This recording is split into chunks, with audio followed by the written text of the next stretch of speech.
How would you feel if you could feel 20, 30 years younger, even look that way, maybe act that way, perform that way? Well, you can with a visit to Forever Young on Pass Road in Gulfport. Now, Kendrick McCarty is a nurse practitioner and the owner here at Forever Young. How are you? Hey, nice to meet you. Give me a little bit of background about yourself, if you would, Kendrick. Grew up here for the most part. Been in the medical field for about 15 years now. Slowly kind of integrated through a couple different specialties, you know, and obviously landed on what I love, which is hormone replacement and wellness. Mm-hmm. Now, Forever Young, of course, hormone replacement. We hear a lot of the different things about hormones and how they affect our lives, and especially the older that we get. As I mentioned in the opening, how would you like to feel 20, 30 years younger? Look at, perform, or whatever. For sure. And that's something that a lot of people deal with as we get older, but even younger. It's funny that you say that because, of course, you expect as you get older to have changes. Right. You know, we're told as men we're going to get to a point where you're going to go through a midlife crisis. Women, they anticipate menopause. But I've had a lot of 20-year-olds come in and they have insufficient testosterone, which is, the more I study, is becoming more and more common. I read a study last week about comparing hormone levels about 20 years ago to men nowadays, and they're anywhere between 20 to 40% at a decline. So a lot of times, as you expect hormone replacement to be geared more towards the older generations, it's actually affecting a lot of younger men as well. Do you think it's a lot to do with the way society has changed? I mean, things have changed so much. Our eating habits. 100%. That's what 100%. Eating, you know, the more you look at it, obesity at its highest. Oh, yeah. Well, Mississippi's number one in obesity. Mississippi, there you go. Eating habits, preservatives, you know, hormones, you know. Processed food. And when I talk about hormones, I'm not talking about our hormones. I'm talking about hormones that are introduced to animals that are going to be prepared for food, for meals. You know, if you look around, you'll see kids that are they're huge now. You know, kids are developing a lot earlier. Girls are having developmental, I would say, processes happen a lot earlier than what they used to. So to answer that, yeah, it's definitely, there's a universal problem going on, whether it be diet, whether it be environmental, something's happening, and it's changing a lot of people for the negative. Now, you know, we touched on something earlier. They always say men hit their peaks in life in their 20s, women in their 30s, and then we start declining, which isn't fair. It's not fair. But there are things that you do to help circumvent that. Yes, you know, I got men that come in anywhere from 20 to 70, and you know, the big thing that they come in, they say, I just want to feel younger, you know, and I tell everyone, look, I can't turn back time, I can't make you 20 again, but I can make you feel 20 again, okay? And what that's based on is just re-optimizing hormones. You know, as a man, you lose 1 to 2% of testosterone every year. Hands down, given. It's going to happen. It's not if, it's not a possibility, it is happening. So, you know, I always tell men, anyone over 40, you can't be optimal. I don't care how you look at it, you can never be optimal, because optimal, in my opinion, is something that you are in your 20s.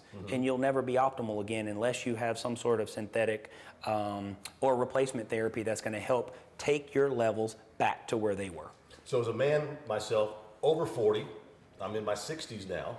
Of course, I will admit things have kind of slowed down. What do you do to work with someone like me? First and foremost, you got to have you got to find out where your problems lie. You know, side effects are usually derived from hormone imbalances, and until you find out what the main cause or what the problem is, you can't fix it.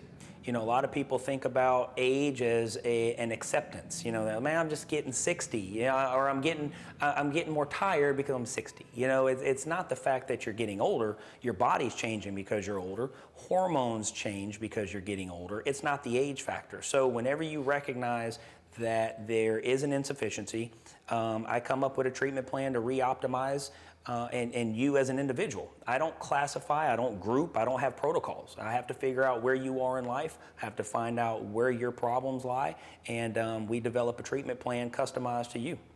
Kendrick, tell us the process. I come in here for the first time, and you interview me, find out what I need and all that. Process starts like that. You come in for initial consultation. You have a one-on-one with either myself or I have another nurse practitioner here. We gather up data, basically try to figure out what the problem is, how we're going to identify it through labs, and basically we come through and we get your blood work while you're here. Okay, all right. After that, blood results are reported back. We have a follow-up, and that's where we decide what the treatment plan is going to be. I say, hey, this is where we're insufficient. This is what I recommend. These are our options. How do you feel about it? So again, when I was talking about earlier, it's tailor-fitted to the patient. There is no protocol. So it's based upon what you're having issues with and how we're going to go about fixing it. Talk about you were talking earlier about testosterone and how important it is. Correct. For all that, especially in the chart, how you said like 300, and if you're like 320, that's not going to work. I mean, you want to get up closer to 1,000? Of course. So when you think about reference ranges, that's unfortunately in the clinician's world, there's always ranges, okay? And most clinicians look for normal, abnormal, okay? And that's perfectly fine. I have a different approach. I look for optimal versus not optimal, okay? So testosterone in general has a reference range anywhere between 300 and 1,000. Very big reference range, okay? So say you're having symptoms, you're tired, you're not having the best performance, in the bedroom, whatever it should be. You're gaining weight, you go and you request some blood work, and of course, you hear that your testosterone's normal, it can't be that. But if you know the number's 350, that's pretty low on the totem pole, okay? That's not normal for you. That's not normal for you. Right. Because you're experiencing symptoms. So again, when I treat the patient, that's where it has to come into a point where you're optimizing. You want to take that number, optimize it, and try to get resolution of those symptoms. And that's where you figure out the treatment plan that they need. Correct, yes sir. That's where we talk about it. And again, it has to be suitable for that patient. So, that's where it becomes an issue of whether or not it's accommodating or if it's not accommodating. And that's why there's different plans that we come up with. Real quick, do they need to get a referral from a primary physician? Not at all, no sir. No consultation, referrals needed. You reach out, call the number, you're interested. You don't even have to give specifics on what you're having issues with. That'll all be discussed at the consultation, and then we go from there. We're open Monday through Friday, Monday through Thursdays, 8 to 5. We're closed from 12 to 2 for lunch. On Friday, we're open from 8 to 4. Still closed between 12 and 2 for lunch. And then, of course, we can come in at any time for blood work. All right. You want to be forever young? Come visit them.